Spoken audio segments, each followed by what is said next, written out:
Hey, the Saints got a win. Who would have guessed that? This is it's new times out here for us.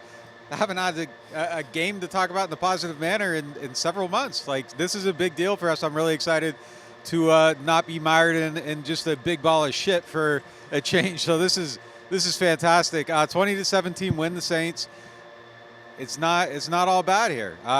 It's not going to be a dissection. It's going to be a talking about a football game instead of will somebody get fired. So that's a nice change. Real excited to get into this one. It's another episode of NewOrleans.Football presented by PJ's Coffee. We're coming to you from the mobile Oshner Health podcast studio. If you have any medical needs, make sure you go check them out. And if you're in the market for a new car, Map Hours has you covered. Best cars in the whole entire galaxy, best prices, state-of-the-art dealership right up there on Vets. Get yourself a Ford, drive off at a Bronco, that F-150 Raptor, whatever you need. He's got you covered with the best prices, and his team will get you out of there right. So go check out Matt up there. We're going to talk about Rizzi Ball and everything that went into it. We'll be right back after this quick word from our sponsors. Oshner Health is proud to team up with the NFL and the New Orleans Saints' Crucial Catch mission to fight cancer and save lives. Crucial Catch helps more people access the tools they need to catch cancer early and promotes prevention and early detection of cancer. Rouse's Markets is voted best grocery store in New Orleans, best grocery store in Baton Rouge, Mississippi, Gulf Coast, Thibodaux, Houma, Hammond, Lake Charles, Mobile, year after year. Thank you for choosing us best grocery store on the Gulf Coast. Number one. Thank you. Thank you. The number one grocery store In Mississippi, Alabama, Louisiana. 1 million customers a week can't be wrong. Welcome to Rouse's. The NewOrleans.Football show is proudly presented by PJ's Coffee. PJ's Coffee has some of the best drinks that you can find. They have locations all over the city. They have pastries and everything else you need to get your day started. So go check them out. NewOrleans.Football is proudly sponsored by Urban South Brewery, the makers of Paradise Park Lager. I love supporting local breweries, and when looking for a refreshing, easy drinking beer, I always recommend Paradise Park. In fact, I think it might be the best game day beer out there. If you want something a little lighter, try Paradise Light. It's everything I love about Paradise Park with just 96 calories and 2.6 carbs. And if you're looking for a family-friendly place to watch the game, I'd recommend Urban South's Tap Room in the Lower Garden District. They've got 15 TVs, 30 unique beers on tap, and mouth-watering urban smash burgers. The whole family will want to make Urban South their new living room, because at Urban South, they take laid back seriously. Looking for the best insurance coverage at the lowest price? Look no further than Chabert Insurance, the Earhart Agency. They are a local independent insurance agency right here in New Orleans, specializing in home, flood, and auto insurance. Their agents are born and raised in the area and understand our community's unique needs and the homeowners insurance crisis our residents are currently in. At Chabert Insurance, the Earhart Agency, their dedicated team will shop every available carrier in the market, ensuring you get the most comprehensive coverage at the lowest possible price. They know your time is valuable, which is why they work diligently to provide you with the quotes as soon as possible. Why settle for less when you can have the best? Trust Chabert Insurance, the Earhart Agency, to protect what matters most to you. I do. I've been a client of theirs since 2021. When we couldn't find someone to insure our house because of the big oak tree growing over top, Chabert worked until they found someone that would work with us and give us the protection that we need to feel safe in our new home. Call them today at 504-326-6526 or visit them online at Protected by Chabert. That's 504-326-6526. Chabert Insurance, the Earhart Agency, your local insurance experts. Hardhide Ponchatoula Strawberry Whiskey is an 86 proof blend of aged wheat bourbon, American light whiskey, and fresh Ponchatoula strawberries. Blended in New Orleans, it is not for the thin-skinned. Look for it in your favorite stores, bars, and restaurants. NewOrleans.Football is proud to be sponsored by Firehouse Subs. Make sure you check out their location on Veterans Boulevard. Attention Saints fans, don't let pests and termites invade your home field. Trust the team at Red Pest Solutions to tackle those unwelcome visitors. Call the Red Man today for unbeatable pest and termite control. Score peace with no pest. Visit redpest.com, REDDPEST.com. All right, let's get into the show.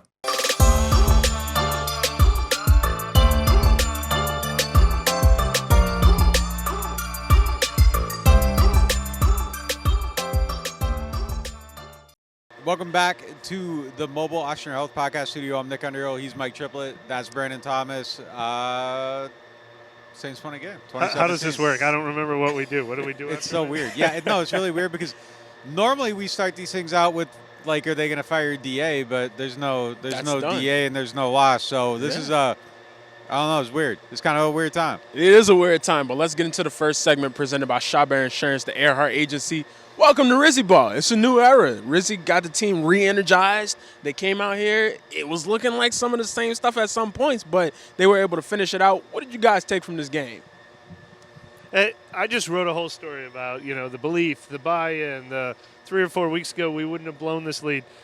Part of me felt a little bad for DA. I'm like, why didn't you close out some of those wins for him? But I mean, it's impossible to ignore that they were energized. This is a change they felt they needed. It was a change they said they needed. They came out and showed that it was a change they needed. I mean, this looked like the team we thought they were earlier this season, and then they made the plays in the big moments. They started strong, got all the way down to the 6-yard line on their first drive, scored on their next 3 drives, didn't punt until the second half.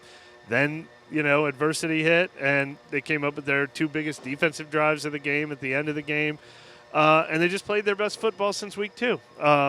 And all the stuff about the energy and the buy-in, we kept hearing that, unity, like all that stuff. I mean, man, oh man, you talk about these as like ideas, and do they really matter? They mattered in this game. I was pretty surprised they won the game, honestly. Like, when it started to go away from them. You owe me 1.68 lunches. No, you do. You definitely got me on that. I did not think there was a chance they would win this game. They won the game. Rizzi, the team, y'all got me. I mean, look, we had watched 7 in a row. Like, I needed to see something before I was coming out here. I thought they come out energized and everything, and they definitely did, and they carried them. But I'm saying, like, at the end of that game, when it went away from them, after the Tyron pick didn't lead the points and they're punting the ball, I thought the game was over because that's how they lose every game. Yep. Right? Like that's their DNA, and the they last broke Atlanta that game, Philly, Carolina. Every time they could blow a game, they found a way to lose it. It was shocking to see them kind of change it, and I thought that was the biggest difference out of anything that happened, is that they were able to get into some adversity, look at each other and say, you know what, we're going to find a way out of this. And Chase Young's going to go get a strip sack, and they're going to win the game because of it. Like, where does that happen? That wasn't part of the old program. So it was definitely different. And I think that was really important. If they're going to find ways to win other games, you have to find ways to win one, and they found a way to do that. And just the last game, Tyron's talking about, or 2 games ago, one of the losses, like, I don't know, they're running together. Yeah, the last 7 weeks was like a really long, continuous year. But they figured out how to do that. But I remember Tyron sitting there and saying, like, why would we have confidence in our ability to close out a game when we lose every single game that's in this type of situation? It was just last week when he was sitting at his locker. They figured it out. So, I mean, that was really important for them to do that. And that's my number one takeaway from this game. I mean, I think that was a material change over anything else. The other takeaway is when Younghoe Koo makes a 58-yard field goal, your coach should be fired. And when he misses 3 field goals, you should carry your coach off the field and give him a game ball. So, hey, sometimes you need the breaks too. Yeah, I mean, to your point though, I don't feel bad for DA. He got 3 years to try to win games, and he didn't win. He didn't win enough games. So I sure don't want to put that on the record. I mean, everyone's feeling good about the change, but I'm just saying, like they made the plays that they just weren't making, and we saw them make them. There was today. Instilled confidence from somewhere though, and they didn't have instilled confidence before. So I mean, that's important. But real. You're right. Like Atlanta, it was weird to watch a game where Atlanta was finding ways to lose and the Saints were finding ways to stay in it. Yeah. Although I thought they shot themselves in the foot a handful of times. I mean, they obviously blew opportunities. I mean, they had a. You go back and look at that block. I thought it was kind of a BS block call on the holding call on Foster to start the game, but they lost that one. I mean, obviously, when Taysom would have had like a 70-yard touchdown. Yeah, I thought Bates did a good job of selling it. Like, I don't know. I watched it a few times, and I don't know. It felt like a little bit of a ticky-tacky call.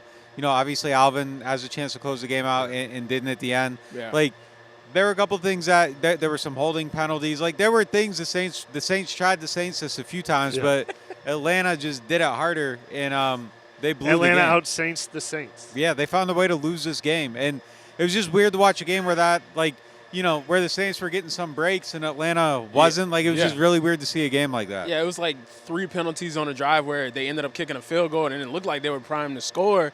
And I'm like, I haven't seen another team do this to themselves except for the Saints. But I think even going back to just the head coaching change, it's like a changing of the battery. The car is good in a certain sense, but instead of sitting there and jumping the battery every time you want to get up and go somewhere, now you got a fresh new battery where you crank it up. And as of right now, it starts to get to going. The Saints are now 2-3 in the NFC South. They beat the Panthers earlier this year. They beat the Falcons today. They got the Bucks left. So no, stop. Don't make that face. They won a game. It was refreshing. Yeah. We're not looking at division standings at this point. I just wanted to inform. That they could possibly at one point kind of break even in the. What you got? Yeah, I mean, like, not to be Debbie Downer, like, the second half of that game was it was bad. tough. It was bad. Like, the for offense disappeared. They couldn't move the ball. The wildest thing that happened today is A.J. Terrell starts shadowing Valdez-Scantling. He was following him in the second half of this game. Who thought Atlanta was going to have to do that? Like, he was smoking him in the first half. Right. They come out, and you're having your best corner follow a guy that got signed 2 weeks ago.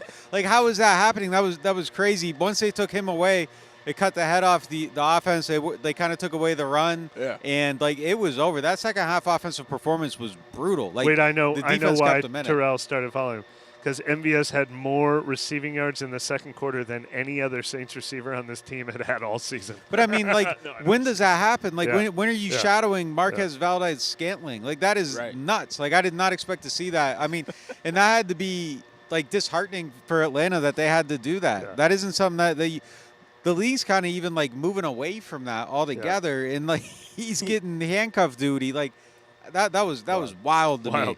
Yeah, very wild. But what did you guys take from Rizzi kind of after his first win? Like the guys, they were in the post-game presser and then even in the locker room just saying how energized they felt, how much they wanted to play for each other. What did you take from Rizzi? Well, I would say we've used that word energy a lot, and it deserves it. I mean, they said it a lot. We felt it in the locker room. We felt it in the practice field. But he deserves more than just the word energy. He's not just a rah-rah guy. He had a detailed plan. Like, he had some ideas he really wanted to implement in practice, how they structured their practice, how they could be more fundamentally sound, how they could eliminate penalties and stuff. He's been thinking about this for a long time. He's been wanting to be a head coach for a long time. So, yes, he brought energy. But he also brought energy, and some of the guys said this on the team, because – he led them to believe that he had a plan for winning this game, and they bought into that plan too, I think. There's a lot to say here, man. Like, I thought he popped his Achilles on the field after the game. It was crazy. It looked like he got hit by like a taser, and I'm like, bro, what happened to Riz? Dude, like we're set up like is there going to be an ambulance coming? That like Alvin comes out and he does the first press conference. Yeah. And I was like, he really popped his Achilles. Like, what's going? But he was just meeting with his family. But I mean, that was a scene. I know he didn't mean it this way, but like, I don't know. There's anything more disrespectful than clogging another man's toilet. Like, he found that. Like, it was just wild, man.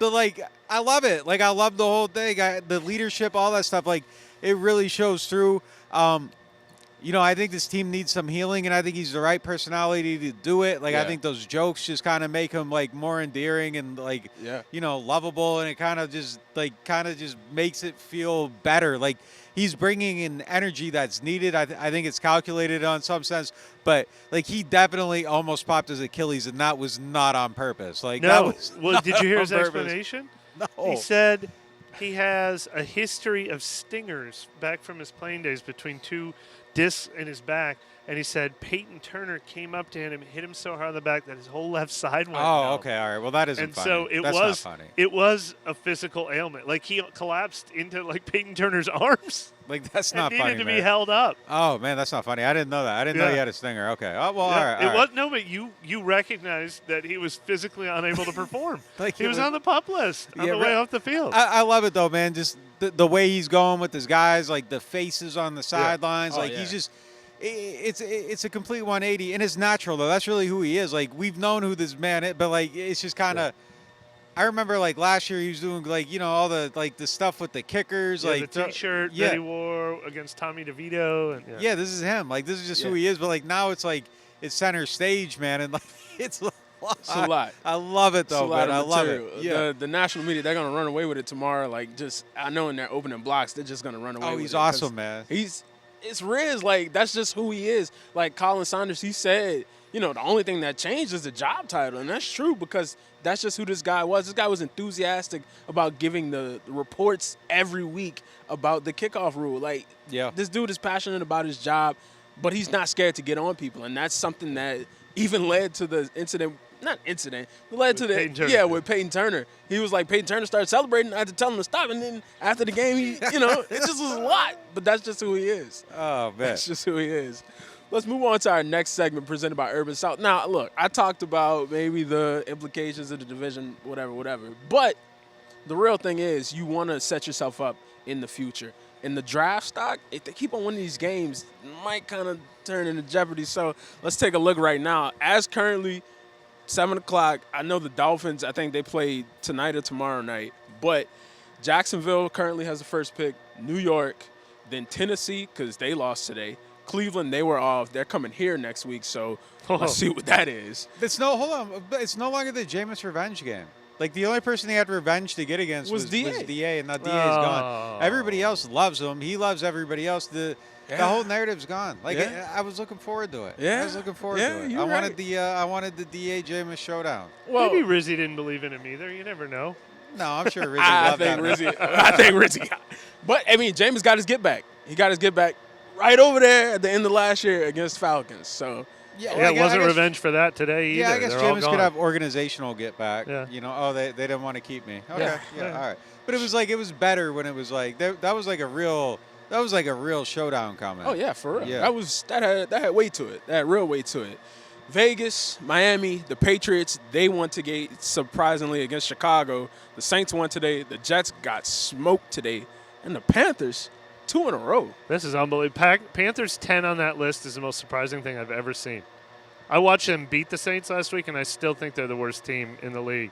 But they went and beat the Giants too. But the Giants aren't very good either. So there's just a lot of bad on bad on bad. But look, the answer to this question is obviously winning is not better than the number 1 pick or the number 2 pick or the number 3 pick. And anywhere along the way, the one more win moving you to 8th instead of 6th or 5th is not better. I mean, obviously, that would be better. But we also know that obviously, this team's going to try to win. And they're going to try to win for a while.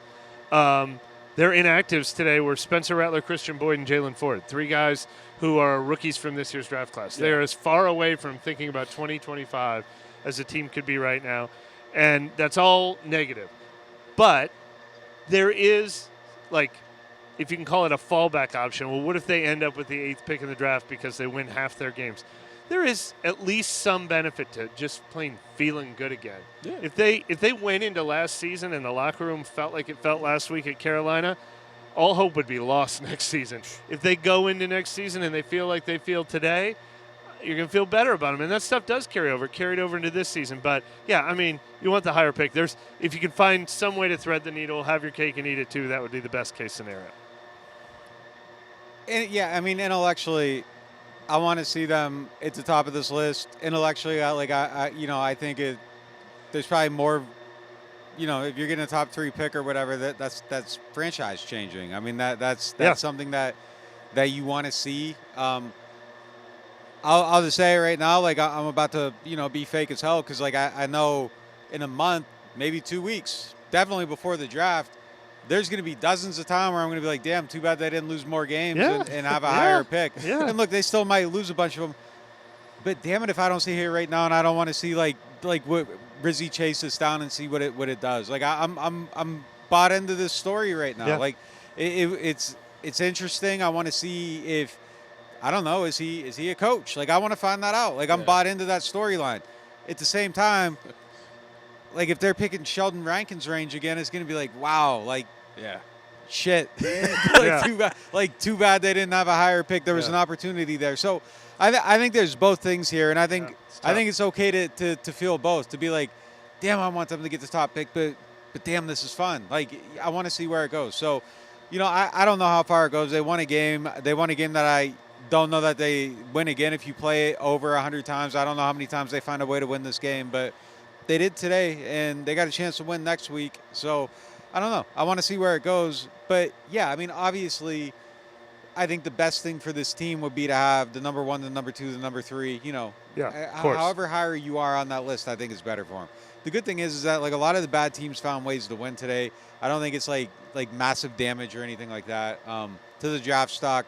They might win 2 and lose out. Like, who knows? But, I don't know. I'm interested in this Rizzi thing right now. Yeah, I mean, there's a conversation to be had in every pro sports league that has a draft every year, but it's just a moot point because the Saints are not – they're going to try to win. So as long as they're going to try to win, maybe enjoy their successes along with them. If they asked you, what should we do, you should be conflicted. But for 100% they're going to try to win, so I guess lean into it. Yeah, I mean, they're definitely going to win. I mean, they're going to try to win every one of these games. We saw it today. They aren't folding. They're going to do everything they can. And it just is what it is. But I definitely think that it's okay to enjoy this and know that it might not be the best thing in the world either. No, the thing is, they're fighting for Rizzi. There's no question about that. We saw that today. And even when you said it, Mike, I thought about it in kind of like a video game sense. This man Rez came with some DLC, like a Chase Young strip sack. We haven't seen that. Things like the MVS coming off the street and balling out with 3 receptions for 109 yards and 2 touchdowns. We haven't seen anything like that. And we're going to get into the 3 up, 3 down a little bit later, but even players who have just been waiting in the wings, now they're coming out and they're showing and they're doing some things.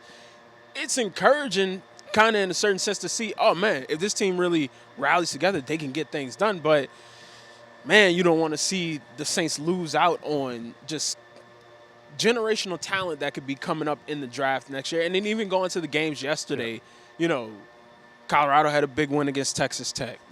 Georgia Tech beat Miami. Cam Ward was one of the best quarterbacks in this upcoming draft class.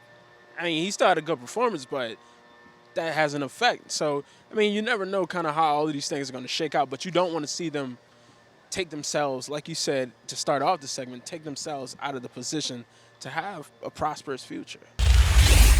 Total Maintenance is one of the largest locally owned home and commercial service providers in South Louisiana. They were founded in 1980 and serve the greater New Orleans and Baton Rouge markets. And Total Maintenance wants to show some love to our NOF listeners. They have a membership program that gets you 2 tune-up visits for AC and heating, as well as club membership discounts of 15% on all repairs, half off of all diagnostic charges, and 3-year warranties on most repairs for membership clients. This is usually priced at the low price of $24.95 a month per system, but if you tell Total Maintenance that you found them through NOF, they'll lower the price to $20.95 per month per system for as long as you keep the membership active. It will never increase. Total Maintenance has a tune-up special running this summer for $79, down from the normal price of $179. This is a one-time offer for one system only. They also offer a free diagnostic on second opinions on units deemed to be unrepairable. And they offer free estimates for replacements as well as commercial maintenance programs. Services include AC and heating service and replacement, electrical service, plumbing service, as well as generator service and installation. They are Total Maintenance. Find them at tm-ac.com or give them a call at 504-841-3300, or if you're in the Baton Rouge area, 225-480-1000. Martin Wine and Spirits is home to a selection of hand-picked barrel select bourbon, whiskeys, and much, much more. They are family owned and operated since 1946 and specialize in wine, spirits, gourmet food, gift baskets, catering, and tasting events. They have many locations, so they're never too far away. You can check them out in Metairie, New Orleans, Mandeville, and Baton Rouge, or if it's more convenient, you can always shop online. Whether you're a wine novice or a seasoned collector, you'll enjoy the Martin Wine and Spirit experience.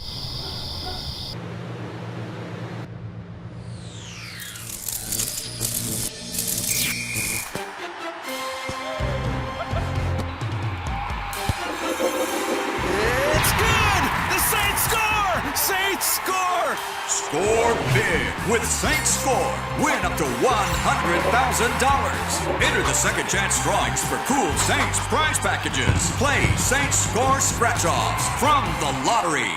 There's nothing quite like the feeling of stepping into your dream home. At Jefferson Financial Federal Credit Union, we can help make that dream a reality with a team dedicated to you. When you partner with Jefferson Financial, you do so for the life of the loan. Having a single point of contact when questions arise is invaluable. Our experts are here to guide you every step of the way. There's no better time to invest in your future. Apply online at jeffersonfinancial.org. Federally insured by NCUA, Equal Housing Lender. Here at the Queen Casino, indulgence knows no bounds. Prepare your taste buds for an extraordinary culinary journey. Start your day at Capital Coffee. Craving something different? 3 Woks Noodle Bar offers a tantalizing selection of Asian delights. At 1717 Kitchen and Cocktails, savor American cuisine with a twist. Or ascend to the loft for an elevated experience. Enjoy artesian grazing boards and exquisite craft cocktails. Join us at the Queen Casino. Your royal adventure awaits. Welcome into the Mobile Ochsner Health Podcast Studio here in the Superdome. It is now time for our next segment presented by Hard High Ponchatoula Strawberry Whiskey. Hard High player of the game. New guy, MVS. Yeah, it's got to be. I mean, there's only one pick here. He's my mannequin pick too, by the way. For I gotta you putting it in right now. Putting it in here right now. I mean, Yeah, all putting it in here right. right now. I'm gonna let the people know, man. So they pick a mannequin, the equipment staff every single week. Okay. There's a mannequin in there. Okay. It's the jersey combo they're wearing that weekend. Yeah. And it's always like who the equipment staff picks as the player of the game. And like I just have, I cover the team closely. I watch the film. I feel like I'm a okay watcher of football, and we put in our guests every week, and I happen to get it quite a bit. You do. And there has been I happen to get it quite a bit. Quite a bit, yeah. You're almost undefeated, bro. Almost undefeated, that's right. And there's just constant allegations from Mike and others that believe that somehow, like, there's some type of impropriety within the process of it. Why? Like, I don't know why people don't believe in you. I put in my vote before, Yeah. before we even go in there on Wednesday. I got a good story for our viewers. Yeah, go ahead. This week you picked Foster Moreau as your prediction because you guessed like the rest of us. But then Thursday morning you forgot you had guessed Foster I Moreau. forgot that I put And you one said, in. hey, who does everyone have on the mannequin? I have Alvin Kamara today. And I go, didn't you already guess Foster Moreau? And you're like, damn it. Because it was Alvin Kamara, and again, you were told. I mean, no, I like wasn't you usually told. are. I wasn't So told. No, I just forgot to I pick that invented I the made. game, and we used to I have just fun forgot- playing it. And then Nick, so what's this game you're playing? And he immediately, as Nick's gonna Nick, starts cultivating some sources, back channeling some This is not information. true. This is not how it goes And down. he starts winning through reporting. But look, hey, man, that's how he built Do you think NOS, I would so actually spend my time trying to report out a guessing more game? than I think anything in this world. And it's not That's just true. a guessing game. We started playing, a well-known card game around America. Oh, no. Oh, man, That that's was- not that a rule, was- bro. I'm on Nick's side on the Uno. That's No, not you a were rule. definitely cheating Yeah. at Uno. There's no doubt about it. Be this tried to Nick. This but guessing game, failed. though, it's clean. It's a clean Okay, game. yeah. It's definitely a clean game. I believe your MVS guess is a clean guess. Yeah, I ride with it. Thanks I for ride playing this week. Along with the rest of us. I'm clean, man. I'm clean on this one. But yeah, MVS is the player of the game. He won it. He got it. I don't really know who the other pick would have been. Pete Werner was somebody that I had on the list. I thought he played a great game today. Well, I mean, Alvin would have been an obvious choice, but I think Hardhide's going to have to start paying Alvin directly if we use Alvin on the Hardhide player of the game. Don't say that, logo man. more I'll hit him often. up and get that that shipment to his house. We already seen how that played out from a company that will not be named on the show because they don't. they don't pass. Real talk. But no, But look, it's why MVS is on here. Speaking of Riz, maybe Riz does get credit for getting these out of nowhere performances. He told us all week that he challenged the receivers, and he told them, hey, look, Chris Olave's out, Sheet Shahid's out, Cedric Wilson's out, Bud Means is on IR. You guys, this is he called it an open audition, which was hilarious because this team got in trouble for a fake open audition. But that's what it felt like. I mean, Dante Pettis and Kevin Austin come up off the practice squad. They've never played before. They make catches for this team. Mason Tipton's out there still trying to find his way.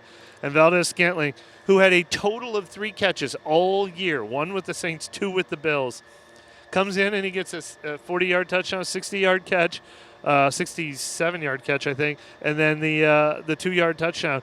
Just, I mean, making those plays. Derek Carr looked alive again to have somebody that he could connect on those shot plays that he loves throwing to Rashid Shaheed. It was. I mean, and this team doesn't produce enough offense to win this game if they don't discover him off the waiver wire a couple weeks ago. No, I agree. Great pick.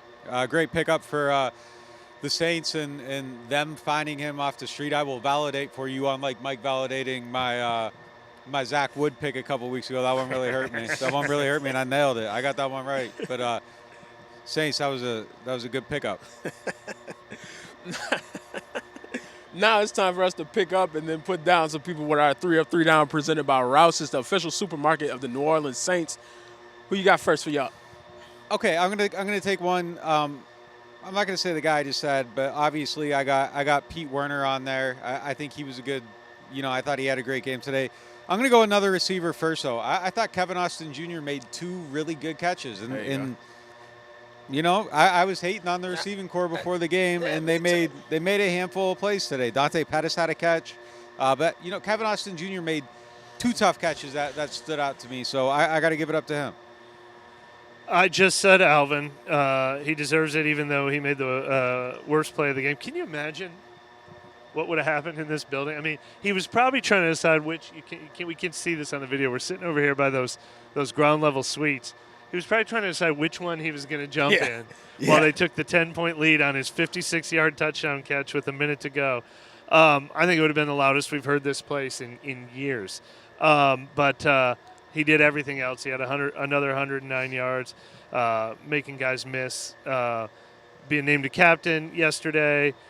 Owning the coaching change, not necessarily saying I demanded firing, but making it clear that he speaks for the locker room and the locker room needed change, and backing it up by being sort of like Rizzi's kind of right-hand man all week and doing all he could to help shepherd the transition. Man, he's the heart of the team. He's the soul of the team. He's the everything for this team. Very important guy. I got to go with Will Harris, man. Coming off of IR, coming in and playing physical. I mean, when Algier was running over the Saints in Atlanta, and then Will Harris just comes in and sets the tone and knocks him on his back. I'm like, okay, they're back. You know what I mean? They're back in the sense of these are guys who are hunters, man. They're hunting people down. They're not scared. They're not doing all the arm tackling. They're putting shoulder pad to chest and putting them on the ground. So I'm going with Will Harris for his physicality. I'm going to take like 4 guys off the board at once here right now. But there's a lot to choose from. I'm going to do a combo pack of Peyton Turner, Chase Young, Cam Jordan. I'll go with those 3. I mean, they all made a lot of plays today. I thought it was probably one of the best games Peyton Turner's had since that, the Detroit game his rookie year. Like, he made a lot of plays today. He looked really good.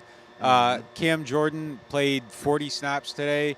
He got a sack on his 33rd snap of the game. I mean, there's something to be said maybe about letting him at least get a little bit of the flow of the game to him. I don't know if he should play 40 snaps every single game. Chase Young, I thought he had 2 quarterback hits and he had that strip sack that saved the game. Thought all those guys played better than we've seen them play in quite a while. Have to give one to Tyrann Mathieu. I don't think he was perfect the whole day with tackling, but that interception at a time this team badly needed it. Darren Rizzi said he thought it was the play of the game.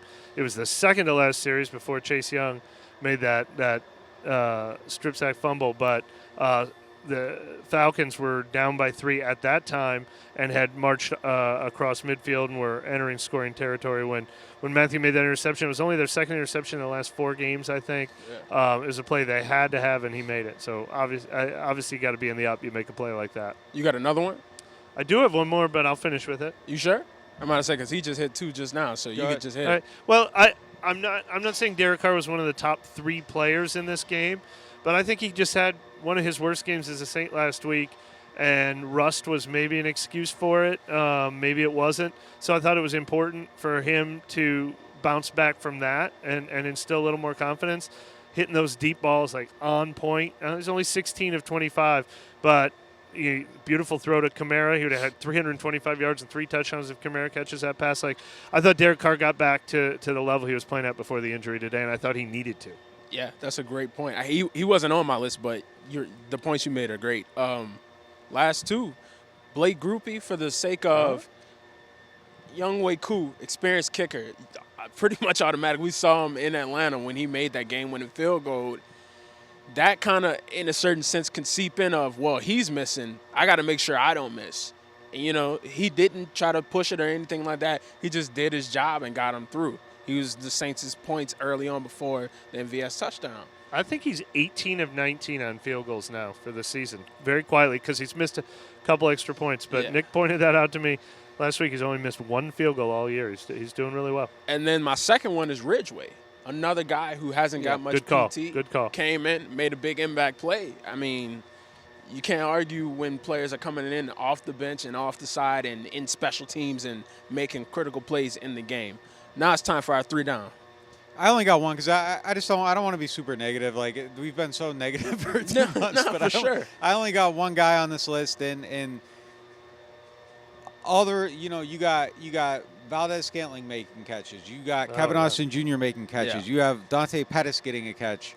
Where was Mason Tipton? Like, this was a game that I felt like he should have been, step up and take over. Like, you've been on the roster the whole entire year. No injuries. You should be the guy. Opportunities galore all season for him. You should be the guy that people are leaning on. You've played 330 snaps this season. You have 14 catches for 99 yards, I think. Like, today should have been a day. I'm going to say he still didn't even crack 100 yet. Today should have been a day where he was making plays and he didn't. I don't even believe he got targeted today. Like, nope, he did not. It's I mean, that's tough. Like, you want to see some production out of that spot. Well, I have one, and it's Alontae Taylor. Yeah. The exact opposite of my Derek Carr pick. Alontae Taylor was as high as anyone on the list. He might have been number one on our, who's having the best season compared to expectations. And then he gets his opportunity. They trade away Marshawn Lattimore. He says, I want to be an outside corner. I'm going to be an outside corner for the rest of my career. Hopefully I can cement that, maybe cement the number one cornerback job here. And it's his first chance to do that. I thought he had a really rough game covering Darnell Mooney. Now, Darnell Mooney's been killing it. He's a speed receiver who's having a fantastic year, but 2 pass interference penalties, a defensive holding penalty on that final series before the Chase Young sack. Wasn't a great game for him. Alontae, he was going to be my top pick for it, and the reason was going to be that heavy is the head that wears the crown. You're the number one now. The lights are bright. You're getting everybody's best shot. You're going to have to be able to step up and do what you have to do. But since you chose him, I'm going to go with Jawan Johnson. We had chose him Friday to be the person to lead the team in receptions after Alvin, because, Alvin is going to do his thing. But he had 3 targets for 22 yards. He had, a good couple catches, the 2 receptions that he had. But I just want to see him get more separation, get open more, and just have a bigger impact in some of these games. And I haven't seen that yet. So it's not a total, hey, man, this guy is down in the dumps. But just for the sake of choosing somebody, I think he is a person that has the skill level to say, hey, I expect to see more out of kind of what you're able to do. And 0 catches for Foster Moreau. I kind of thought the tight ends would carry the passing game, and they did not today. Also, you could kind of lump the secondary together on some things, because when Bijan Robinson was able to pop off and they reverted back to the arm tackling between Ugo and even Tyron, like you said, Tyron's interception really helped him out a lot. But, some contact could be made at certain points. So kind of picking nits right here, but that is something to not overlook, because is Nick Chubb healthy? Is he back? He's chipping away at it. Yeah, he's chipping away at it. I don't know if he's back to being Nick Chubb. Sure, but you don't want to be the game where he gets right on it. Well, this is probably the defense he's licking his chops to face in that department. Yeah. Now it's time for the Martin Wine and Spirits question of the day. Martin's is home to a wide selection of hand-picked barrel-select bourbon, whiskeys, and more. Martin's so much more than just wine. Today's question comes from Travis Roberts. Travis asks, what would have to happen in the next 7 games for Rizzi to have the interim tag removed? How many games they got left? This was week 10. There's so 3 and 7. They got 7 games left. Mm-hmm. I would say win 5 of them, maybe. I think you really gotta make a case, like, just for them to be like, we're keeping them and that's it. That would make him 6-2. Yeah. Feels like that might do it. Yeah. Feels like that might do it. But yeah, I mean, man, it's so hard, because you were saying it yourself. Like, the number one thing you want to see from this coaching search is just to remove all ties to everything past and move on. But you wouldn't be able to deny 6-2, and if they look like this for the rest of the season, you wouldn't be able to deny that. The other thing about coaching searches when you do this interim thing is a lot of times a Rich Bisaccia took the Raiders to the playoffs. Steve Wilkes, I think he got Carolina like one game away. He might have gone like 6-2, I think. That might have been the exact number he did. But you're not just competing against others. You're competing against this is our chance to get whoever we want, and we could get Mike Vrabel or Bill Belichick or Aaron Glenn or Ben Johnson. So it becomes really, really difficult. But, yeah, that 6-2, that might do it. That'll do it for this edition of NewOrleans.Football. Make sure you all keep it locked here as we prepare you for week 2 of Rizzi Ball.